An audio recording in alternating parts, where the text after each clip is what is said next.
Bonjour tout le monde, Simon Lagadec, enchanté. On va attendre quelques minutes, allez, 1 minute 30, pour que les personnes puissent nous rejoindre au fil de l'eau. Ce qu'on vous propose en même temps avec Juliette, c'est de nous dire dans le chat un petit coucou pour nous donner de la force, et puis de nous dire aussi depuis quel endroit vous êtes en train de nous regarder. Ça va être marrant de le constater. Et puis on a également un petit onglet, vous voyez sondage, où Maude, qui fait partie de l'équipe Make the Grade, vous a posé une question pour vous demander qu'est-ce qui vous amène aujourd'hui sur le sujet marketing, de l'alignement entre les équipes marketing et commerciales. N'hésitez pas à aller y répondre. Là aussi, ça nous servira à adapter notre discours, Juliette et moi. Yes, bonjour à tous. Et moi, je suis en direct de Nantes, en tout cas. Voilà, et moi, Rennes. Donc l'Ouest et la Bretagne en force. Donc alors, on a Madiata, bonjour Madiata. Carole depuis Brest, donc toujours Bretagne en force. Je vois différentes personnes de l'équipe Make the Grade aussi. Cool. On a des Rennais, super.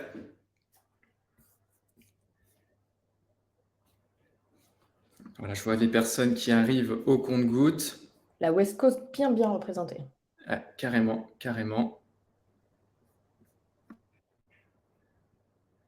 Donc, bonjour Mathieu, bonjour Marc. Saint-Nazaire, bonjour Quam.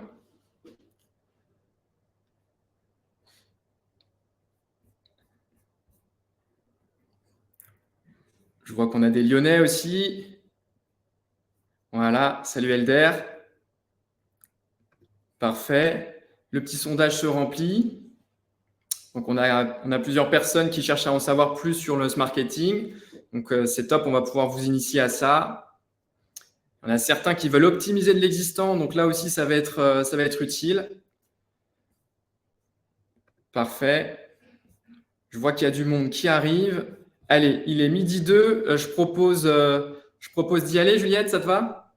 Allez, c'est parti. Parfait. Donc, comme vous l'avez vu, l'intitulé aujourd'hui, c'est 6 étapes indispensables pour animer ses équipes commerciales et marketing. Donc, avec Juliette, on va s'atteler à vous donner des clés hyper actionnables pour que vous puissiez l'internaliser dans vos entreprises. Je vais laisser l'honneur à Juliette de se présenter, et puis j'en ferai de même juste dans la foulée. Yes. Merci Simon. Donc de nouveau, enchantée. Bonjour à tous. Je suis Juliette Hervé. Aujourd'hui, je suis responsable de toute la stratégie growth et marketing de Join, que je viens de rejoindre. Juste précédemment, j'ai passé 4 ans chez Spendesk, donc une des licornes françaises, où je suis arrivée au tout début de l'aventure et j'ai quitté donc cet été. Et donc, j'ai rejoint Join. Rapidement, évidemment, un petit peu d'auto-promo. Join, c'est une plateforme qui vous permet de créer, diffuser et ensuite mesurer les résultats de Web Stories. Donc, en gros, je vous ai mis un exemple ici. Blissim, c'est un de nos clients. On reprend un petit peu l'expérience des réseaux sociaux et on va implémenter ça sur son site, sur ses supports de communication. Et ça va vraiment booster l'engagement en fait, de l'audience. Ça va permettre de booster les ventes. Donc voilà, c'est un super outil que je suis ravie de rejoindre. Voilà, merci pour la présentation, Juliette. Donc, effectivement, le support vidéo aujourd'hui, c'est un peu le format en or.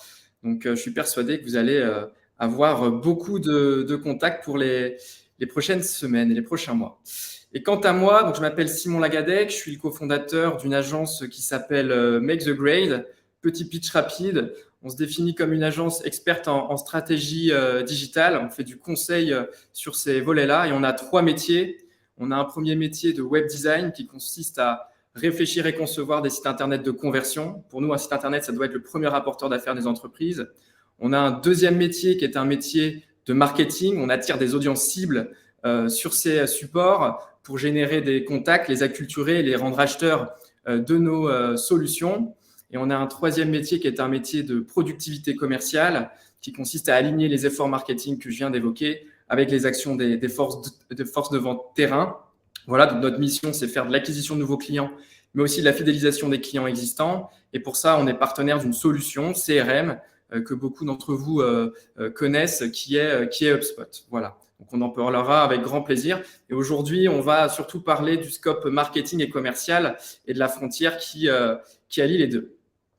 Alors, le programme qui nous attend, on va être ensemble pendant 1 heure, 45 minutes où on va, avec Juliette, dérouler les 6 étapes qui s'affichent sous vos yeux et 15 minutes de questions-réponses où on va pouvoir répondre directement de manière personnalisée à vos questions. Donc, au niveau des règles du jeu, vous avez un chat qui est à votre disposition.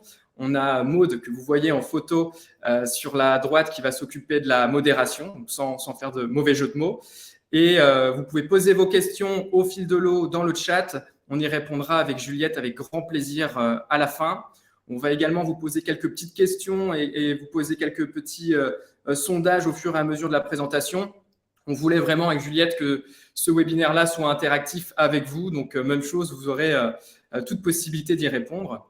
Donc, on remercie au passage notre partenaire Livestorm qui nous permet d'utiliser toutes ces fonctionnalités interactives. Donc, une solution française en plus, Cocorico. On est très content d'être partenaire avec eux.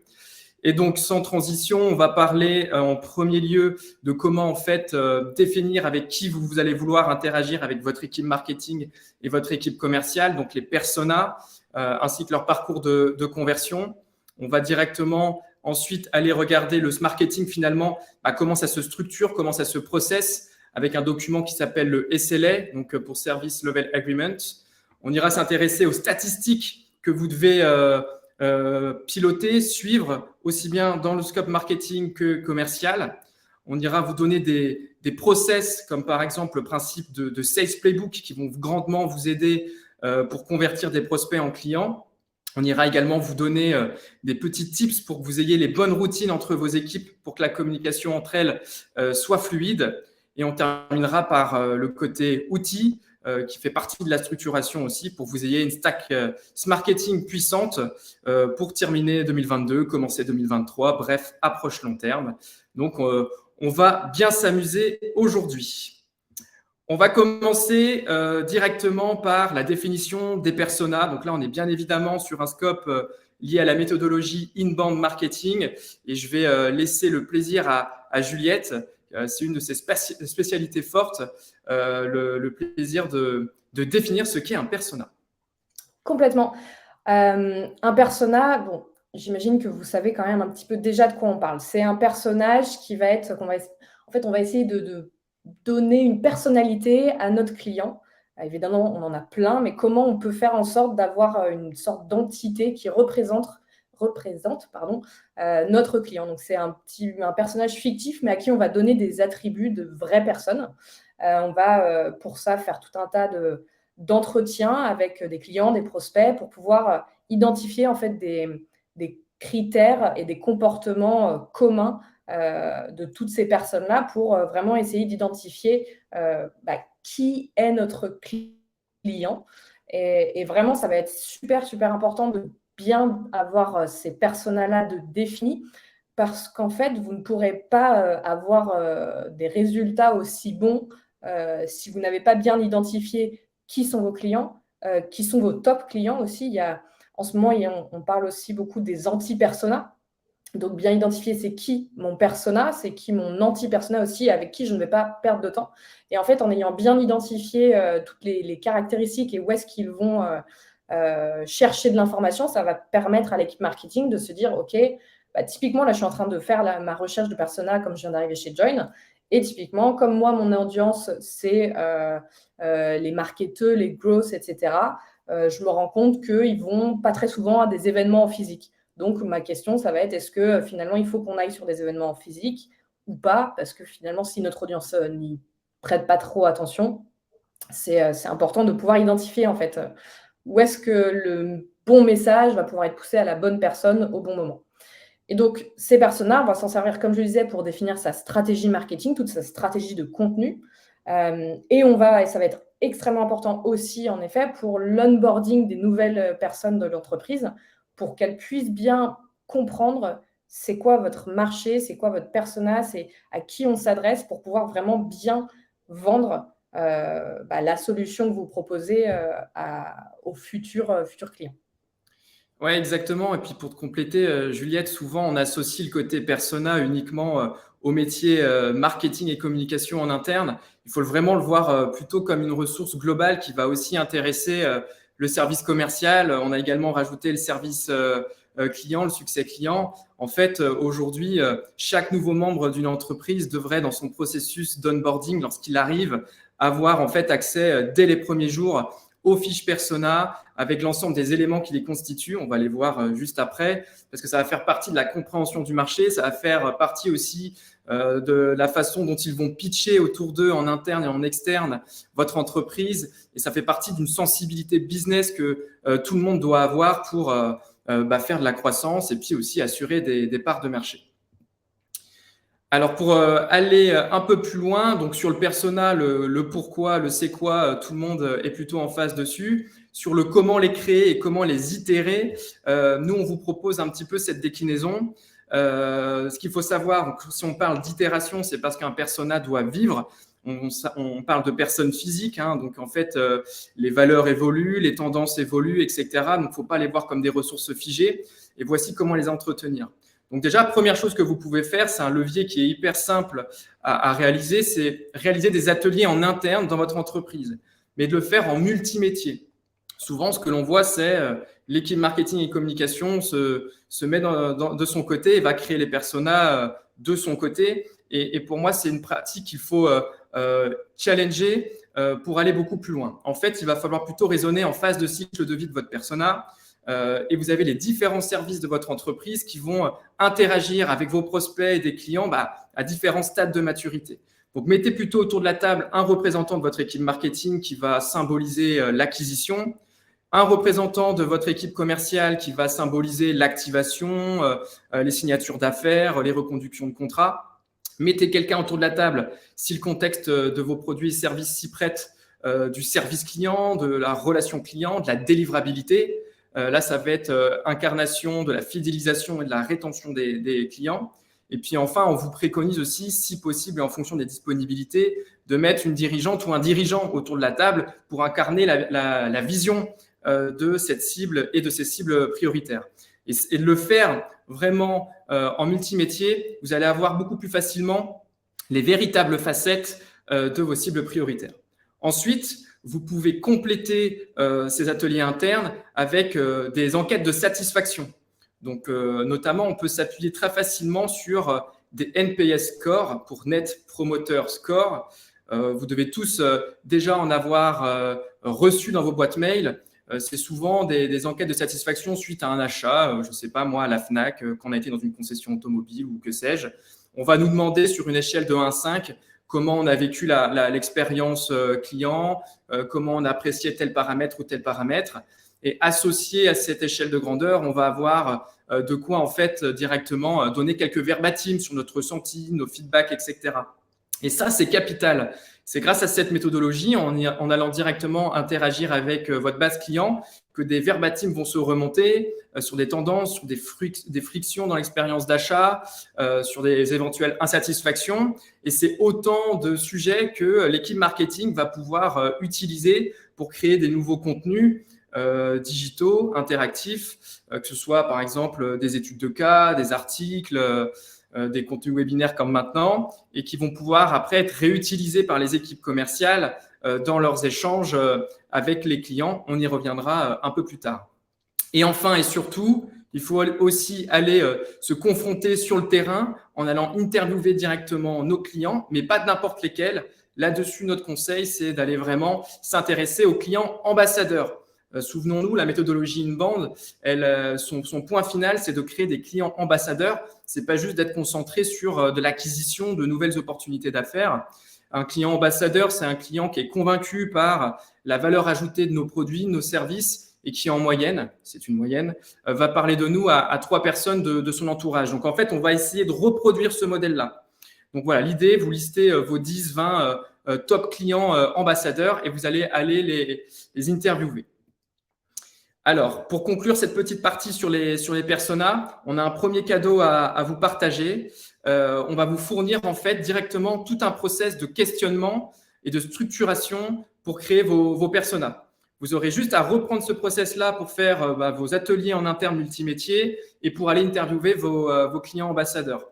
Typiquement, en fait, vous allez trouver des questions ouvertes auxquelles il faut amener des réponses par rapport à l'humain et au métier de la cible que vous cherchez à travailler, donc la personne physique, la personne morale dans laquelle elle travaille, avec qui elle est en relation dans l'organigramme, à qui elle doit rendre des comptes, c'est quoi les habitudes, les usages, les valeurs, son quotidien professionnel, donc les objectifs quanti, qualitatifs par exemple, son quotidien personnel et son patrimoine culturel. Donc ça, c'est également quelque chose à prendre en compte. Et on se rend compte que finalement, on peut s'appuyer sur tout cet ensemble de biais très individuels pour créer des contenus qui vont performer en termes de conversion.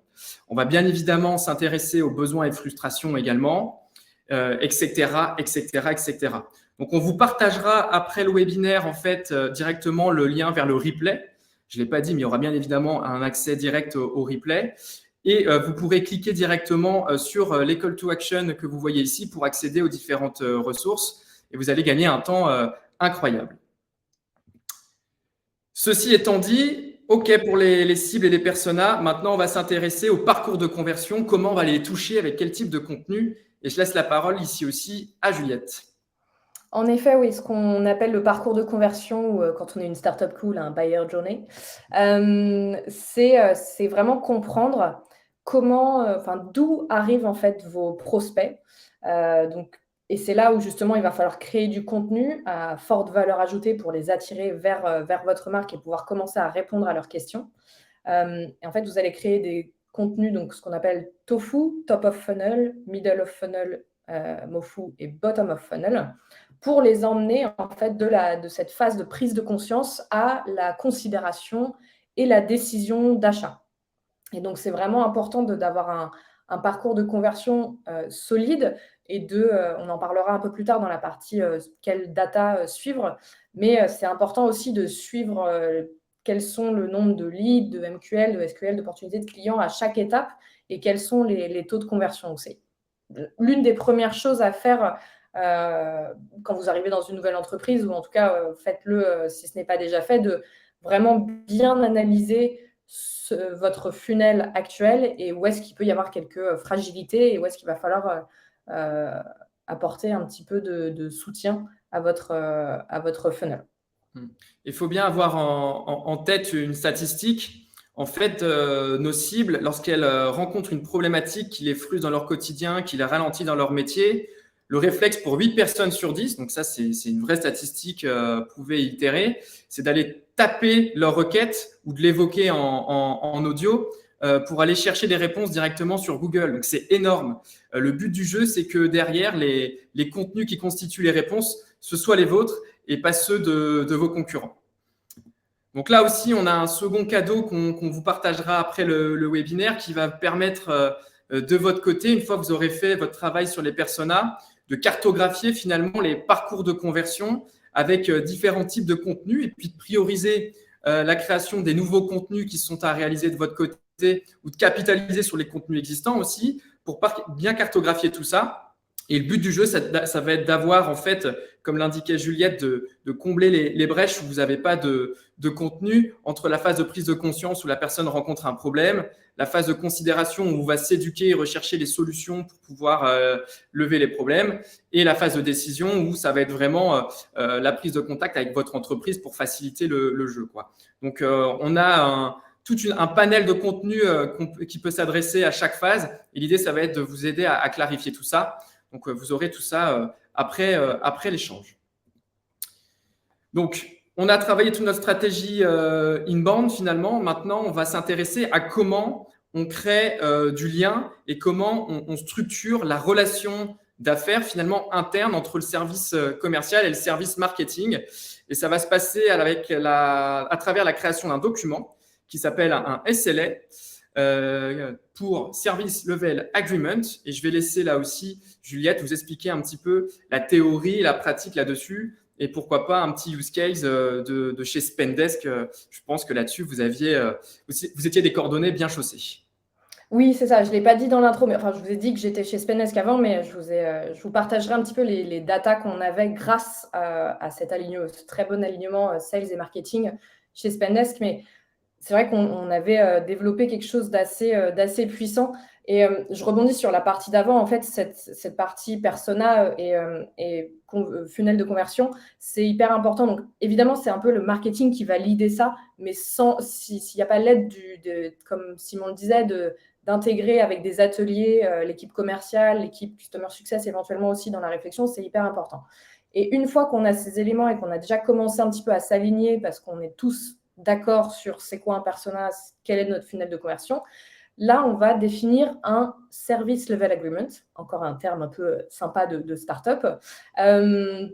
C'est en gros un contrat, et c'est vraiment un document écrit, où vous allez mettre quelles sont les responsabilités de chacun dans le processus de vente.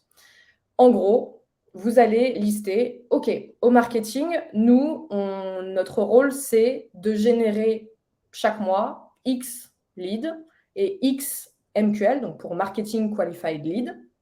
Évidemment, en amont, il aura fallu définir aussi, et ça, vous l'aurez fait dans votre funnel de conversion, mais qu'est-ce que c'est un lead? Quels sont les critères qui font que cette personne, ce contact est un lead? Quels sont les critères qui font que ce contact est un MQL, SQL, OPO, client? Et donc, une fois que c'est bien déterminé, c'est OK, le marketing va envoyer X lead, X MQL, qui répondront bien aux critères qui sont demandés pour être considérés comme un MQL. Derrière, comme nous, côté marketing, on vous promet, par ce contrat, qu'on va envoyer la bonne quantité de leads pour répondre à vos besoins d'objectifs et de targets fixés.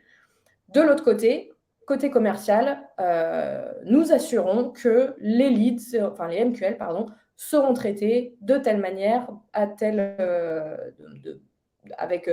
suivant tel processus et dans tel délai. Et donc, en effet, pour vous partager un petit peu ce qui avait été mis en place côté Spendesk, en gros, un MQL pour Spendesk, c'était un lead qui avait fait une demande de démonstration ou bien qui avait pris contact avec l'équipe commerciale.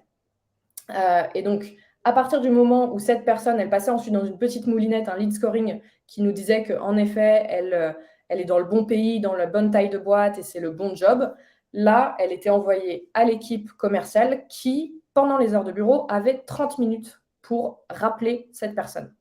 Donc, c'était un délai très court, mais c'est ce qui nous permettait aussi d'avoir des taux de conversion derrière qui étaient assez impressionnants parce que, en fait, plus vous allez mettre de temps à recontacter votre MQL, forcément, plus ça va lui laisser le temps soit d'oublier que vous existez, soit d'aller voir la concurrence. Et ça, évidemment, on n'a pas envie. Donc, c'est pour ça qu'en fait, et même donc, nos commerciaux étaient objectivés sur le SLA.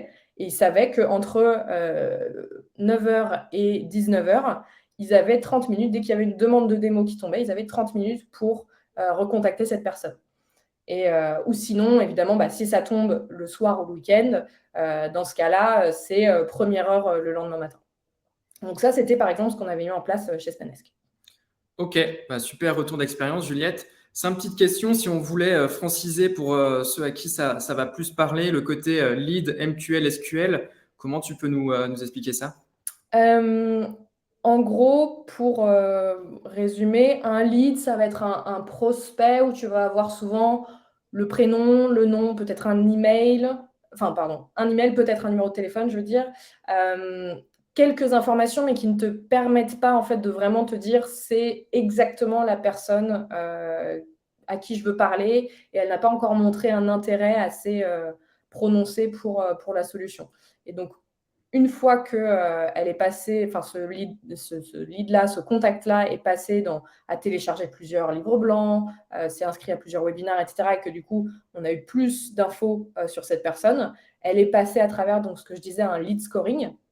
Donc, vous pouvez faire ça dans HubSpot, par exemple, où ça vous définissez que si on n'a pas l'adresse mail, la personne perd des points, mais par contre, si on a le mail, le téléphone, on gagne des points. Si la personne s'est inscrite à un webinaire, on peut lui faire gagner aussi des points et se dire, OK, au bout de tant de points, la personne est donc la personne parfaite à qui on veut parler. Et donc, ça la pousse dans le funnel à devenir de plus en plus proche d'un MQL. Et donc, comme je disais, il faut avoir bien défini qu'est-ce que c'est un MQL. Pour Spendesk, c'était il faut demande de démo, il faut que ce soit pour le marché français, donc dont j'étais responsable, il faut que ce soit quelqu'un qui soit basé en France, en Belgique ou en Luxembourg. Il faut que sa taille d'entreprise, ce soit entre 10 et 500 collaborateurs. Et il faut que ce soit une personne de l'équipe finance. Ok. Donc, si ça répondait à tous les critères, c'était bien MQL et c'était envoyé à l'équipe commerciale. Merci pour avoir complété et francisé. C'est top. Concrètement, pour aller d'un point de vue pragmatique, donc là, Juliette vient de vous expliquer comment finalement on va structurer ce contrat entre l'équipe marketing et commerciale et l'aspect un peu théorique là-dessus. Si on devait vous traduire ça avec un plan finalement de service level agreement que vous pouvez réemprunter, voici comment il se décompose. On aurait d'abord les objectifs marketing. Ensuite, naturellement, en face, les objectifs commerciaux, et c'est hyper important d'aligner les deux. Ensuite, il y aurait également une partie sur l'aspect transfert d'opportunités. Comment on fluidifie tout ça? C'est quoi le niveau d'engagement des équipes marketing? C'est quoi le niveau d'engagement des équipes commerciales? Juliette venait donner un indicateur de temporalité, par exemple, en contactant une demi-heure après que tel comportement soit identifié pour capitaliser sur ce momentum, j'imagine. Bien évidemment, ça, c'est une démarche très costaud, c'est très logiciel SaaS, Startup Nation. Dans nos métiers qui vont être plus serviciels, par exemple, ou sur d'autres secteurs d'activité, bien évidemment, ça peut être différent. En tout cas, la réactivité sera effectivement toujours à prendre en compte dans cet exemple-là pour contacter sous 24 heures, jour ouvré, par exemple. Donc, c'est tous ces éléments-là que vous allez pouvoir reprendre. Et enfin, ce qui va venir englober l'ensemble de ces objectifs et cette bonne fluidité entre vos équipes, ça va être l'aspect statistique. On va y revenir après dans une prochaine sous-partie, mais on parlera de reporting pour que vous puissiez vraiment pouvoir constater que vos efforts collectifs vont dans le bon sens, encore une fois. Donc là, on va vous mettre aussi un exemple sur une trame vierge de SLA. Elle sera non exhaustive, elle sera complétée par rapport à vos spécificités marché. Mais tout comme pour les personas, tout comme pour les parcours de conversion, vous aurez une trame qui va vous faire gagner plusieurs semaines et de quoi structurer des échanges en interne. Alors justement, on vient de parler du côté reporting, donc ça c'est hyper important, on parle de tableau de bord. Donc en fait, avec Juliette, on s'est mutualisé pour vous remonter les statistiques indispensables à suivre avec l'équipe marketing et les statistiques indispensables à suivre avec l'équipe commerciale et les mettre en confrontation. Donc je vais laisser là aussi Juliette incarner la partie marketing et puis j'en ferai de même sur la partie commerciale. Ouais, tout à fait. Donc là, on vous a mis pardon, une liste data que vous pouvez suivre. Mais en effet, pour partager concrètement, aujourd'hui, donc je vous en parlais, moi, je vais suivre le nombre de leads, je vais suivre le nombre de MQL, le nombre de SQL, donc Sales Qualified Lead, d'opportunités et de clients. Et je pense que c'est un point où on t'en reparlera après sur la partie sales, Simon, mais c'est hyper important en fait d'aligner vraiment vos deux équipes et qu'en fait les deux équipes soient incentivées sur les mêmes statistiques en fait et les mêmes data. C'est en gros, au tout début, quand je suis arrivée chez Spendesk, les sales, ils avaient leurs objectifs d'un mois sur l'autre qui étaient de faire tant de calls, de générer tant de meetings et de faire tant d'oppos et tant de clients. Et en fait, côté marketing, on n'avait pas du tout d'objectif. Donc en fait, déjà, on partait avec une grosse séparation entre l'équipe sales qui faisait de l'outbound et l'équipe marketing qui faisait de l'inbound, et les deux avaient du mal à s'entendre. Mais en plus, comme on n'avait pas les mêmes variables et les mêmes objectifs, c'était très compliqué de se comprendre. Donc ensuite, on est passé où, OK, l'équipe marketing, il faut qu'on génère un certain nombre de leads et de MQL par mois et par trimestre. Et donc, déjà, ça a permis de s'aligner un petit peu plus sur les forecasts que l'équipe commerciale se fixait et donc de se comprendre un petit peu plus aussi entre les deux équipes. Et plusieurs changements qu'on a fait aussi assez récemment avant que je parte, c'était qu'on avait changé un petit peu. Donc, on avait des sales inbound qui étaient vraiment dédiés au traitement des demandes de démo et demandes de contact, enfin, en tout cas, tout ce qui venait vraiment du marketing. Et eux, en fait, n'avaient plus un objectif mensuel, mais un objectif par quarter qui représentait en fait, finalement beaucoup plus, parce que c'est pareil, ça amenait beaucoup de frustration que eux soient d'un mois sur l'autre, il faut que je finisse mon mois, il faut que j'ai tous mes objectifs. Et de notre côté, on était, oui, mais en fait, le marketing, ça prend du temps. Donc, même si je mets en place une action maintenant, peut-être que les résultats se feront voir dans 2-3 mois. Donc, compliqué de te dire, OK, je vais mettre ça en place, comme ça, je sais qu'à la fin du mois, tu auras tant de leads. Évidemment, on sait au fur et à mesure que un webinar, on va avoir tant d'inscrits, donc ça fait tant de leads, etc. Mais c'était important de se dire, il faut qu'on se mette sur la même échelle. Et en fait, comme au marketing, ça peut prendre jusqu'à 3 mois avant d'avoir vraiment des résultats, c'était plus simple d'aligner et l'équipe sales et l'équipe marketing sur des objectifs au trimestre et non plus au mois. Donc, ça permettait vraiment aux deux de s'aligner. Et dernier élément aussi, une data qui nous a changé la vie, c'est, en gros, quand je suis arrivée, 90% des deals étaient closés par, donc des clients étaient closés par l'outbound, donc les sales qui faisaient du call. Et donc, ça laissait très peu de place au marketing. Après 2 ans dans la boîte, on était plutôt à l'équilibre. Il y avait 50% qui venaient de l'inbound, 50% de l'outbound. Et quand je suis partie, on avait complètement inversé la tendance, mais pour une raison très précise, c'est qu'on n'avait plus cette approche inbound versus outbound. On avait une approche allbound. C'est vraiment, pour moi, l'approche à avoir maintenant. Il faut arrêter de faire... c'est aussi ça qui fait que les deux équipes ne s'entendent pas la plupart du temps et ne se comprennent pas.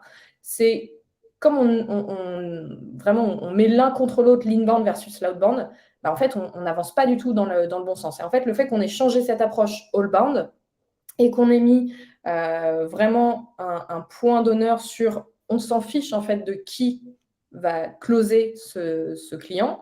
Ce qu'on veut savoir, c'est à quel moment qui a interagi avec lui. Et c'est pour ça qu'on a mis en place un marketing influenced deal, une data et marketing influence deal, ce qui nous permettait en fait d'avoir une approche multi-touch et de se dire, OK, ce deal, il a été closé. Et c'est le principal. La boîte, on veut qu'elle fasse du revenu, on veut qu'elle close des clients. Finalement, qui l'a fait, ce n'est pas vraiment le point.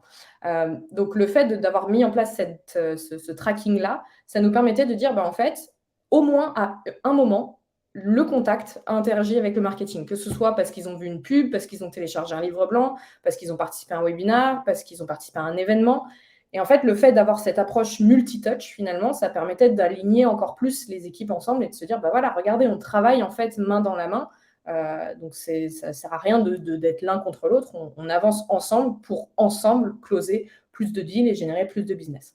Donc ça, c'était vraiment, et je vous conseille de mettre ça en place, de pouvoir suivre tous les engagements des contacts et de pouvoir travailler ensemble main dans la main et d'aider les outbounders, si vraiment vous avez des sales outbound, de leur montrer l'impact et le poids du marketing dans les deals closés. Ouais, c'est très d'actualité ce que tu dis, Juliette. Si on doit retenir une chose, c'est d'un point de vue organisationnel. Si on veut que le service marketing et le service commercial travaillent main dans la main et de manière intéressée, il faut du coup variabiliser. En fait, il faut vraiment voir ces deux services-là comme un seul et même service, celui de la croissance. Donc, je partage le côté all-bound, comme tu viens de dire, et je partage le côté objectif collectif à intégrer justement dans le SLA qu'on a évoqué juste avant. Et pour faire la passation avec le scope commercial, liste non exhaustive de statistiques, je ne vais pas toutes les faire une par une, ce ne serait pas à valeur ajoutée, surtout que c'est une liste de base depuis laquelle vous avez des spécificités marché. En tout cas, ce qu'il faut retenir, le conseil, c'est que c'est la temporalité des objectifs depuis laquelle vous allez suivre l'évolution des statistiques qui doit être corrélé et identique entre l'équipe marketing et l'équipe commerciale. Si on le suit au trimestriel d'un côté, il faut que ce soit la même chose de l'autre et vice-versa. Donc, on va juste vous dire ça. Sinon, ce que l'on conseille à suivre en statistiques commerciales ou ce que l'on fait déjà pour nous aussi chez Make the Grade, c'est de suivre l'évolution du nombre de nouvelles opportunités ouvertes dans les tunnels de vente pour pouvoir anticiper les saisonnalités, pour pouvoir anticiper des éventuelles saisonnalités où justement, comme actuellement, ça peut être un petit peu bataillé sur les marchés. On va essayer d'aller capitaliser sur les victoires. Donc, qu'est-ce qu'on a gagné, pour quel volume de chiffre d'affaires, pour quel panier moyen, pour tel produit, service chez nous. Qu'est-ce qui a bien marché d'un côté qu'on peut impacter sur d'autres verticales métiers, de nouveaux secteurs d'activité. Ne pas oublier aussi les défaites. Est-ce qu'on a eu du churn sur des fonctionnalités de nos outils? Est-ce qu'on a eu des transactions qui ont été perdues? Et de comprendre pourquoi. Donc là, en fait, c'est des statistiques qui sont alimentées par l'activité humaine de nos commerciaux, mais qui sont aussi documentées grâce à la donnée dans nos CRM. Donc, on y reviendra plus tard. Mais c'est cet ensemble-là qui va faire que vous allez avoir une lisibilité beaucoup plus facile et même en temps réel de la santé économique de votre entreprise. Donc voilà, donc ce que je vous propose ici, on ne va pas trop s'attarder parce qu'on pourrait y rester des heures. Si vous avez des questions liées à vos statistiques commerciales, mettez-les dans le chat et on prendra le temps d'y répondre à la fin. Voilà, donc là, ça va être ma partie toujours. Donc, on va parler d'une notion, d'un petit document qui va changer la vie de vos équipes marketing et commerciales. Il y a vraiment un avant et un après en termes de productivité et d'impact sur la performance des revenus une fois que vous avez ça chez vous. Je parle de Sales Playbook. Donc, un Sales Playbook, je vous mets un petit screenshot ici. Typiquement, voilà comment ça s'articule. On va lister sur un fichier Excel ou un spreadsheet pour commencer tous vos personas sur la gauche. Et pour chaque persona, on va créer un chemin en fait. On va lister les problématiques qu'ils rencontrent et que nos entreprises peuvent résoudre. On va lister les différentes solutions que nous apportons en face pour les aider à lever ces enjeux. Et puis, à côté de ces solutions-là, on va lister les différents contenus que nos commerciaux peuvent utiliser pour interagir dans les emails avec nos prospects, nos clients, etc. Donc, ça peut être des études de cas, ça peut être des articles de blog, ça peut être des pages de notre site web, ça peut être des publications sur LinkedIn, ça peut être des replays de webinaires comme maintenant, ça peut être des modèles d'email. On a accès à toute une variété de contenus marketing, des contenus commerciaux aussi. Et en fait, ce dispositif-là va vous donner énormément d'agilité pour l'équipe commerciale lorsqu'ils vont interagir par email, surtout avec les clients. En gros, qu'est-ce qui se passe lorsque vos commerciaux ont un premier appel de connexion avec vos prospects, lorsqu'ils sont en rendez-vous découverte, lorsqu'ils sont en rendez-vous restitution, ils doivent systématiquement faire perdurer l'expérience en fait de signature d'affaires avec des emails de suivi à chaque étape pour faire la synthèse de ce qui a été évoqué, pour relister les enjeux, valider notre compréhension du besoin du prospect en face, pour indiquer les prochaines étapes et que ce soit clair. Ça évite les ghosts et les no-shows après. Et puis surtout, ce qu'il faut faire, et c'est vraiment très puissant, vous listez systématiquement les 3 contenus inbound de votre entreprise qui vont bien par rapport au persona, par rapport à sa problématique et par rapport au contexte éventuellement. Et le fait de le faire, vous allez faire perdurer l'expérience en fait de son acculturation. Parce que vous allez faire votre appel téléphonique, votre visioconférence ou votre rendez-vous, ça va durer un quart d'heure, 30 minutes, 1 heure, que sais-je. Mais une fois que ça s'est passé, on maîtrise un petit peu moins en fait comment notre prospect va mouliner ses réflexions de son côté. Pour peu qu'on soit mis en concurrence, en plus, il faut trouver des astuces pour rester un petit peu dans son esprit. Et de le faire avec ces emails de suivi et avec nos contenus inbound, c'est une excellente manière de faire perdurer cet état d'esprit-là. Donc, un Sales Playbook, c'est d'abord une méthode. On va vraiment être face à un persona et on va vouloir vraiment l'aider. C'est un support. Donc là, c'est plutôt un support web et interactif. N'allez pas faire ça en fichier PDF tout simplement parce qu'en fait, c'est un document qui va évoluer hebdomadairement. Vous avez déjà plein de contenus existants qui peuvent rentrer dans certaines cases. Vous allez créer des nouveaux contenus au fil de l'eau. Moi, ce que je vous conseille, c'est que vos commerciaux, vos équipes commerciales doivent passer commande à l'équipe marketing de contenus pas existants à ce jour et qu'ils auraient bien aimé avoir dans certaines situations. C'est aussi comme ça qu'on va aller chercher des victoires faciles et réduire les cycles de vente. Et bien sûr, on est dans une approche empathique, permissive. Donc, c'est tout simplement un état d'esprit inbound. Et ça, c'est ce qu'il faut pratiquer aujourd'hui. Ce document-là doit répondre tout simplement à ces 4 questions. Si vous ne savez pas trop comment vous y prendre pour compléter les cases, si vous répondez à ces 4 questions, vous allez très simplement et intuitivement pouvoir le faire. Ça doit retranscrire ce que vos commerciaux doivent savoir, ce que vos commerciaux doivent faire, ce que vos commerciaux doivent dire et ce qu'ils doivent montrer face à chaque problématique de chaque persona. Voilà, tout simplement. Et là aussi, on vous a mis un modèle. Donc là, ce sera directement à dupliquer par rapport à vos cibles, vos enjeux. Il y aura 2 onglets dans ce document, un onglet vierge que vous pourrez réutiliser et un onglet où on vous a mis en fait un échantillon de Sales Playbook Make the Grade qui fait un focus sur notre persona responsable marketing. Donc comme ça, en plus, vous aurez un un exemple hyper concret qu'on utilise avec nos équipes commerciales en interne et qui nous a permis, encore une fois, de réduire nos cycles de vente et d'augmenter nos taux de closing parce que on est plus documenté que certains concurrents sur certaines problématiques fortes et on arrive en fait à plus facilement faire comprendre notre expertise. Donc, très clé. Voilà, un excellent conseil qu'on peut vous donner. Alors, on a parlé process, on a parlé stratégie, on a parlé documentation. Tout ça, c'est top. Mais n'oublions pas qu'on interagit avec de l'humain et que dans toute entreprise, le plus complexe, c'est la gestion de l'humain. Alors, avec Juliette, on va vous donner quelques clés sur des routines que vous devez absolument emprunter pour, encore une fois, faciliter la bonne entente et la bonne compréhension des enjeux entre l'équipe marketing et commerciale. Juliette, je te laisse introduire. Yes, complètement. C'est en effet hyper important. En fait, vous pouvez mettre tout ce que vous voulez en place. Si vous ne vous parlez pas, en fait, ça ne va pas être sur le long terme, ça ne va pas vous amener de résultats. Donc, exemple très concret, chez Spendesk, ce que je faisais, c'est qu'il y avait tous les lundis matins le Sales Kick-Off, où là, il y avait vraiment toute l'équipe commerciale, les team leads, les BDR, les SDR, les AE, etc.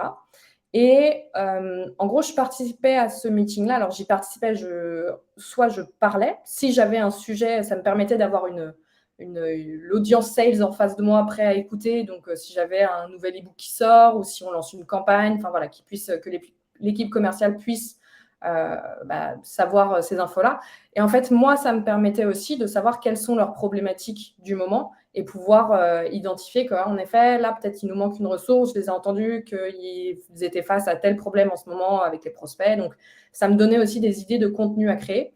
Et en fait, tout simplement, ça leur montrait, voilà, c'est Juliette, elle est au marketing. C'est la personne à aller voir si j'ai une question sur un contenu ou si j'ai une question marketing ou si j'ai une idée. Ça me permettait vraiment d'être la référente, la personne où il me voyait. Il y avait aussi toutes les semaines un meeting qu'on faisait avec l'équipe opérationnelle, l'équipe commerciale et moi-même, où là, côté commercial, c'était les responsables commerciaux. Donc, on se regardait un petit peu le forecast, les targets, où on en est, est-ce qu'il y a un peu des quick wins qu'on peut mettre en place, côté tools, côté outils, est-ce que ça suit, est-ce que, présenter un petit peu les prochaines actions qu'on va mettre en place pour que les team leads puissent faire redescendre l'information. Et après, en mensuel, ce qu'il y avait, c'était finalement un petit peu ce même meeting avec les team leads de chaque équipe revenue pour se dire, OK, on en est là des targets, le mois prochain, on vise tant, donc qu'est-ce qu'on met en place, comment on fait un petit peu le point. Et aussi, moi, ce que j'organisais, c'était ce que j'appelais donc le all-bound meeting. Vous avez compris que c'était un peu ma passion, all-bound. Et donc, toutes les fins de mois, j'organisais ce meeting-là avec les team lead sales où je leur disais, voilà, le mois passé, on avait prévu de faire ça, on a fait ça, on s'était fixé que les résultats soient ça, voilà les résultats, qu'est-ce qu'on en tire comme apprentissage? Et deuxième partie du meeting, c'était, OK, le mois prochain, on a tels objectifs, tel forecast, qu'est-ce qu'on va mettre en place, quelle action on va ramener, combien de leads et de MQL, etc. Pour qu'on se dise, OK, on est bon, qu'ils voient aussi que côté marketing, moi, je prends aussi beaucoup en considération leur target. Je sais qu'ils ont des objectifs au mois, je sais qu'il y a cet élément-là et que j'ai bien pris, regardez, je sais qu'on veut, 150 leads. OK, dans ce cas-là, je sais qu'un e-book, ça va peut-être me ramener 50 leads, un webinar 50 et on va faire, des pubs et on sait qu'en moyenne, on a 50. Donc, en fait, le mois prochain, je vais faire ces 3 actions parce que je sais que si je veux 150, c'est les meilleures actions qui vont me permettre d'atteindre cet objectif.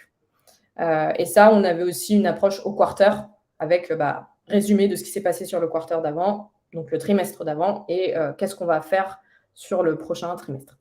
Ok. De toute façon, là-dessus, il n'y a pas de secret. Les équipes commerciales et marketing qui génèrent le plus de résultats et de revenus en bout de ligne, c'est celles qui sont organisées comme ça. Nous, aujourd'hui, depuis qu'on existe, on a accompagné 350 entreprises. Dans le lot, c'est celles qui ont ces temps forts, cette structuration, cette rigueur, qui ont les meilleures dynamiques. Moi, j'ai juste rajouté le point 3, le côté temps judiciaire, on appelle ça. Donc, c'est assez simple et efficace. Ça concerne uniquement le responsable marketing et le responsable commercial de l'entreprise. C'est plutôt un temps d'échange mensuel où en fait, on va aller regarder sur le mois qui s'est écoulé tous les leads qualifiés pour l'équipe commerciale, les fameux SQL qui n'ont pas été transformés en clients. Et on va les analyser individuellement pour chacun d'entre eux, qu'est-ce qui s'est passé. Est-ce que c'est un commercial qui a été dire, finalement, ça, vous dites que c'est un SQL, mais moi, pour telle raison, telle raison, telle raison, sur cette base d'infos et de comportements qu'on arrive à identifier, je ne peux pas le travailler et le contacter, c'est insuffisant, je vais me prendre un râteau. Donc, je le renvoie en fait à l'équipe marketing pour qu'on puisse le nurturer et le travailler différemment. Mais ça peut être aussi les SQL qui en étaient vraiment et qu'on n'a pas su transformer en fait en vraie relation d'affaires. Et on va essayer de comprendre sur le côté, transformation, activation commerciale, qu'est-ce qui aurait pu être optimisé? Est-ce qu'il a manqué de ressources? Est-ce qu'il a manqué d'un process, etc. Donc, je vous invite vraiment à faire ce côté branche judiciaire en capitalisant sur cet échange avec vos responsables marketing et commerciaux. Et j'ajoute un dernier élément aussi auquel je n'ai pas pensé, mais tout simplement, une autre routine que je me fixais, c'est que j'allais m'asseoir avec l'équipe sales au moins 2 jours par semaine. Et en fait, le fait d'être là aussi sur le floor avec eux et d'être présente aussi, c'est vraiment un truc qui a complètement changé. C'est ce qui m'a permis de construire aussi la confiance qui avait été complètement perdue au début, où ils trouvaient que le marketing, on était juste des rigolos qui dépensions beaucoup d'argent pour pas de résultats. Et le fait d'avoir été présent physiquement à côté d'eux, ça a aussi beaucoup, beaucoup aidé. Tu étais en mode équipe, quoi. Donc Ouais, là, il n'y a pas de secret, c'est clair. Et pour conclure, donc le côté outils à utiliser pour une stack marketing puissante. Donc, je vais commencer à introduire. Bon, dans tous les cas, il vous faut un CRM. J'imagine que bon nombre ici d'entreprises en possèdent déjà un. Si vous n'en avez pas, vous êtes sur du fichier Excel, etc. Je vous en supplie, directement après le call, allez en installer un. Il y en a qui sont gratuits, il y en a toute une ribambelle. Bref, il y en a pléthore. Allez-y, il faut l'installer. Ça va permettre de structurer votre donnée et de pouvoir réaliser tout ce qu'on dit depuis le début de ce webinaire. Donc, pour mon cas, en tout cas, moi, je voue une passion incommensurable au CRM HubSpot. Donc, pourquoi? Parce qu'il permet de centraliser les données, les équipes et les outils. Donc, on va avoir le CRM au cœur et puis autour, on va avoir tout un tas de fonctionnalités auxquelles on va avoir accès. Plutôt que d'avoir un Mailchimp d'un côté, on va avoir directement l'outil d'email marketing à l'intérieur. On peut construire son site dessus. Enfin, voilà. Si on parle vraiment d'alignement des équipes, c'est aussi un alignement opérationnel et des outils. Donc, nous, on utilise HubSpot, on est expert de ça et on voit aussi que ça permet vraiment d'aller très, très loin assez facilement, pas sans effort, mais assez facilement si on est bien organisé dans la conversion et le développement des revenus. Donc, outil numéro 1, ce qu'il faut retenir, un CRM, c'est un indispensable. Seismic ensuite, et juste pour HubSpot, passion HubSpot aussi, et pareil, le fait d'avoir chez Spendesk, on avait Salesforce pour les sales, HubSpot pour le marketing, un enfer. Si vous pouvez avoir qu'un seul CRM, faites-le. C'est vraiment, vraiment game changer sur l'alignement. Seismic, outil qui va vous permettre justement de faire un petit peu votre sales playbook. En gros, c'est que vous allez pouvoir lister. C'est un outil extrêmement puissant qu'on a mis en place quelques temps avant que je parte de Spendesk. On utilisait Airtable avant aussi, qui est une solution plutôt pas mal et moins cher que Seismic. C'est vrai que Seismic, ça coûte un petit peu, mais c'est vraiment hyper puissant parce que ça vous permet donc de mettre tous vos contenus avec des tags, etc., pour bien identifier quel persona, quelle problématique, quel format de contenu, etc. Et surtout, côté équipe marketing, ça vous permet de suivre en fait qui a cliqué sur les liens, qui a ouvert, combien de personnes ont vu la vidéo ou lu l'e-book, quel est le taux de complétion, etc. Enfin, c'est un outil extrêmement puissant pour l'équipe commerciale et pour l'équipe marketing pour suivre vraiment l'utilisation du contenu et pour s'assurer que c'est bien qu'on pousse bien le bon contenu au bon moment à la bonne personne. Voilà. Donc, la question qu'il faut se poser ici, c'est quel est le volume de contenu qu'on a en ligne actuellement? Si vous avez un volume, on va dire, restreint, faites plutôt comme on vous l'a conseillé un peu plus tôt, faites un sales playbook avec un fichier Excel ou un Google Spreadsheet. Ce sera largement suffisant pendant très longtemps, mais dès lors que vous avez énormément de contenu, il faut plutôt s'orienter vers une solution comme Seismic qui va rajouter une brique en fait d'interactivité et de rapidité dans l'accès à la bonne ressource. Voilà, c'est vraiment la question qu'il faut se poser. C'est pas tant en termes de taille d'équipe et de croissance, c'est plutôt en termes de volume de contenu que vous avez déjà en ligne et à votre disposition. Autre document, Notion, je pense qu'on est très nombreux à l'utiliser actuellement ici. Comment on utilise Notion? C'est plutôt pour tout ce qui va être des contenus à créer entre l'équipe marketing et les contenus à créer avec l'équipe commerciale. Vous pourriez même faire votre sales playbook dessus, par exemple. L'ensemble des documents de bout de process qu'on vous partage sont faits sur Notion. Donc, ça va permettre vraiment d'avoir un outil qui nous permet de documenter des process, des lead magnets, etc. Facilement. Et puis, avec une ergonomie que tout le monde connaît. Donc, voilà, on l'a plutôt mis pour la fluidité des contenus dès lors qu'il faut interagir de cette manière-là entre les deux équipes. N'allez pas faire un CRM dessus, techniquement c'est possible, mais n'allez pas réinventer la roue, je l'entends de temps en temps quand même. Voilà, il faut bien avoir des frontières, mais Notion c'est très très bien pour vos documents. Quiller, alors ici il y a plein d'équivalents sur le marché, mais c'est des outils qui vont vous permettre de créer vos devis avec des formats interactifs. Aujourd'hui, et peut-être que vous allez vous reconnaître là-dedans, on a beaucoup d'équipes commerciales qui sont sur des propositions sur mesure à réaliser et qui vont partager en fait des fichiers PDF, des présentations PowerPoint, que sais-je, etc. Des outils comme Quiller ou comme PandaDoc, par exemple. Et Quiller, je suis très, très fan. C'est en fait des outils qui vont vous permettre de faire vos propositions de manière interactive. Et donc, on va aussi laisser la possibilité aux prospects et aux clients en face d'aller jouer avec les devis. Si vous avez des logiques en fait de fonctionnalités à rajouter, si vous avez des logiques de stock, si vous avez des logiques de volume ou de temporalité qui peuvent faire évoluer les devis, plutôt que d'avoir des devis figés et qui doivent nous demander en fait de repasser dessus et nous redemander du temps commercial supplémentaire à chaque fois qu'on a une demande de retouche. Bah là, en fait, vous pouvez tout processer directement. En plus, c'est traqué. En plus, il existe des intégrations avec bon nombre de CRM. Donc ça, c'est vraiment un indispensable aussi pour le côté proposition, avoir ces éléments-là. Et le dernier tool, Mojo, pour ceux qui ne connaissent pas, c'est une plateforme qui permet d'enregistrer les calls, de pouvoir identifier aussi quels sujets ont été abordés à quel moment. Et ça, c'est un outil hyper cool, typiquement pour l'équipe marketing, pour qu'elle puisse venir réécouter les calls des sales. Alors, si vous avez l'opportunité d'aller shadow un appel d'un commercial, c'est très, très cool, mais parfois, on n'a pas forcément le temps. Le petit avantage, moi, que j'aime bien avec Mojo, c'est qu'un peu comme sur YouTube, on peut mettre en x1.5 ou x2 pour aller un petit peu plus vite. Mais en tout cas, c'est hyper important, évidemment, aussi pour aligner les deux équipes, que l'équipe marketing puisse écouter les calls et entendre. Moi, j'ai trouvé beaucoup de punchlines de pub dans des wordings de clients qui disaient bah ouais, mais en fait, moi, mon problème, c'est ça, d'une manière où je n'y avais pas forcément pensé de moi-même. Et le fait qu'eux verbalisent de cette manière-là, je me suis dit, si lui verbalise comme ça, on va le tenter sur une pub et ça fonctionnait plutôt bien. Enfin, une pub, un contenu, etc. Donc, hyper important aussi d'écouter les calls et Mojo vraiment est un super outil pour ça. Vous pouvez en fait mettre des commentaires, taguer la personne, le sales qui a fait le call pour lui poser des questions, etc. Donc, outil très, très cool. Ouais, on aurait presque pu l'ajouter dans la partie persona.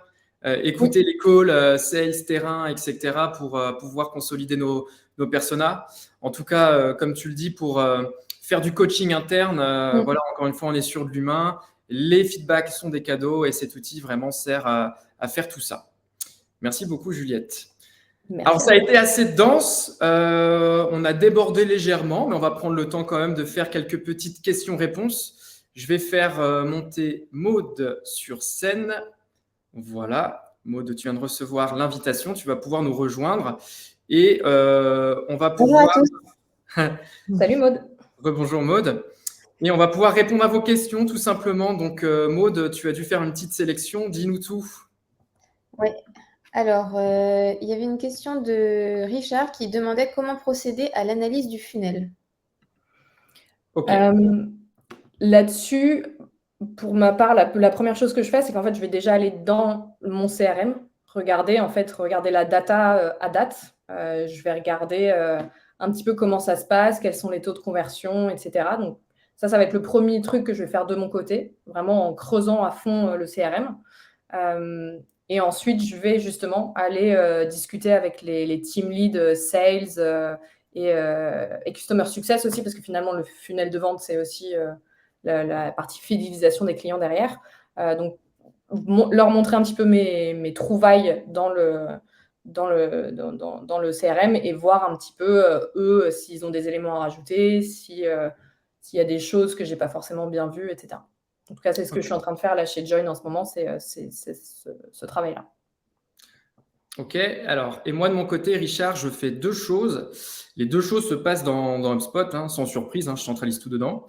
On a une fonctionnalité qui s'appelle la fonctionnalité campagne et qui permet en fait de rattacher toutes nos pièces de contenu qui constituent une campagne marketing, les boutons d'appel à l'action, les pages d'atterrissage, les formulaires, les contenus qui sont associés derrière les formulaires, les articles de blog des campagnes, les études de cas, que sais-je, bref, tout. Et en fait, on est en mesure de voir vraiment l'évolution du trafic, des conversions, sur les nouveaux contacts créés, qu'on ne connaissait ni d'Ève ni d'Adam avant, sur les contacts existants de notre base actuelle qui sont influencés, sur le nombre de transactions qui ont été ouvertes suite à ces touches sur ces contenus-là, et sur le volume de chiffre d'affaires qui a été généré. Et on peut se mettre des objectifs, donc comme ça, c'est lisible. Donc ça, c'est la première chose. Et depuis quelques semaines, il y a une nouvelle fonctionnalité qui avait été annoncée à l'événement Inbound à Boston, et qui est en fait la possibilité de matérialiser ces parcours de conversion. Donc là, en fait, c'est un peu comme l'outil campagne. On va choisir, on veut suivre tel contenu, telle fonctionnalité pour telle campagne. Et en fait, l'outil va nous directement nous dessiner en fait le tunnel de conversion avec des volumes, etc. Et c'est notre manière de lire la chose sans forcément fonctionner en mode campagne, mais plutôt en mode générique et global. On est capable de voir tel trafic a été converti à tel pourcentage en contact, puis tel contact a été maturé jusqu'à devenir plus qualifié sur tel paramètre, etc. Puis transformé en client, puis client ambassadeur, là aussi sur tel paramètre. Donc voici comment on fonctionne. On avait aussi une question de Pierre concernant le format du playbook. Simon, tu évoquais un format web et interactif. Quel support conseilles-tu concrètement, HubSpot ou un autre? Alors en fait, je le fais pas sur HubSpot. Ça, pour moi, c'est vraiment c'est pas une fonctionnalité, c'est plutôt un process. Et du coup, alors on va vous partager, mais moi je suis sur l'univers Google, donc en fait, c'est un spreadsheet. Vous pouvez très bien le faire sur Excel. Et c'est juste des cases, quoi. Hein. Ce qui est important, c'est de mettre les bons contenus dedans. Et ce qu'il faut retenir, c'est de gauche à droite, on va avoir le persona concerné, on va avoir sa problématique. Donc, typiquement, responsable marketing. Je ne génère pas assez de leads depuis mon site internet. Solution, ça peut être campagne inbound marketing. Et puis, idée de contenu, ça va être le guide complet pour faire votre campagne inbound marketing. Ça peut être étude de cas, comment Make the Grade a accompagné telle entreprise sur sa campagne marketing. Ça peut être replay du webinaire sur comment créer une campagne inbound marketing depuis zéro. Donc voilà, c'est plus un process qu'un outil à utiliser supplémentaire. Et ce qui est bien, c'est que ce process, il est rapide à créer de cette manière-là. C'est presque un pense-bête, en fait, et il demande zéro investissement, si ce n'est du temps. Et sinon, j'ai aussi une question qui est arrivée en privé et qui est: qui doit être en charge de la création du Sales Playbook? L'équipe Sales ou le marketing? Je dirais plutôt l'équipe marketing fait la base et l'équipe sales complète. C'est un petit peu comme les personas, un petit peu comme l'analyse du funnel. C'est plutôt le market qui va… Parce que, en fait, comme à la fin, on relie à des contenus, finalement, c'est le marketing qui a créé les contenus, donc c'est le marketing qui a fait aussi les personas. Donc, c'est plus simple, en fait, que le marketing fasse ça et qu'ensuite fasse une repasse avec les team lead sales éventuellement. Et puis prennent les feedbacks d'amélioration au fur et à mesure aussi. Enfin, vous verrez que vous allez construire un truc que vous pensez très bien. Et un des sujets, ça va être aussi qu'il va falloir répéter et répéter et répéter à vos sales de l'utiliser parce qu'ils ont tendance à parfois l'oublier. Le nombre de fois, je ne compte plus le nombre de fois où j'ai dû répéter ah, mais on n'a pas un témoignage sur ça? Si, il faut que tu ailles voir dans Airtable, regarde. Si tu ne trouves pas, c'est que j'ai peut-être mal rangé le truc, mais normalement, tu as tous les éléments. Donc, les sales peuvent donner du feedback, mais c'est plutôt le marketing qui gère le projet. Ouais, voilà, tout est dit. C'est ce que j'allais reformuler, mais tu viens de le faire très, très bien. Donc, je n'ai rien à rajouter. Et du coup, on peut peut-être traiter une dernière petite question pour pas trop dépasser. Ce serait, quelle est la place du service communication dans ce process? Est-ce que ce service-là a un rôle à jouer? Oui, alors, pour moi, alors ça dépend, là, il y a plusieurs questions sous-jacentes. Ça dépend des entreprises et de l'organigramme. Si on a un service marketing qui est dissocié du service communication, là, c'est dans le côté atelier interne multi-projet, faut mettre un représentant du service communication. Et il y a d'autres entreprises où dans l'organigramme, c'est responsable marketing et communication, ou l'inverse, responsable communication et marketing. Donc à ce moment-là, on englobe tout ça et puis la personne doit faire le job marketing à ce moment-là. La communication, souvent, on le voit comme un des sous-pans du marketing. Le marketing englobe pas mal de dynamiques. Bon, merci beaucoup à tous les deux pour vos réponses. Super. Si on a d'autres questions auxquelles on n'a pas pu répondre, pareil, on va vous envoyer nos mails dans l'email de suivi, justement. Donc, vous pourrez venir échanger avec nous, interagir. N'hésitez pas à nous rajouter sur LinkedIn aussi. Je sais Oui, que c'est ce que j'allais dire. N'hésitez pas à nous contacter sur LinkedIn aussi. Parfois, c'est plus simple que. ouais, tout comme moi, on prend le temps au fil de l'eau de répondre à tous les messages. Donc voilà.